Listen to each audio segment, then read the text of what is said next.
کەواتە زانست دین دەبێ بۆ مرۆڤ وەکو پێستی لاشە دوا بێ، نەک وەکو جلێک وا بێ. جلێک ئەمڕۆ دەیکەمە بەرموو بەیانی دای دەکەنم، نا پێستی لاشە چۆن پێتەوە نووساوە ئاوا بێ دەبێت. دینەکەت دەبێ وا بێ برا، نابێت دینمان ئەوەندە شتێکی بێقیمەت و بەلامانەوە کەم ئەهەمیەت بێ کەی بمانەوێت لەبەری کەین و کەی بشمانەوێت داینین.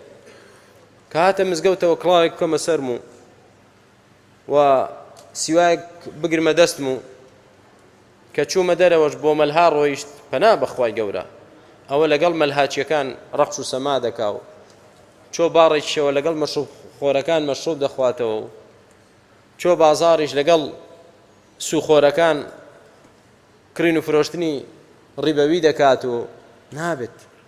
دین وانییە برا، دین پۆشاکێک نییە کە ویستت داینیت. دین دەبێت لەگەڵ گۆشت و خوێنت تێکەڵ بێت، تەواو.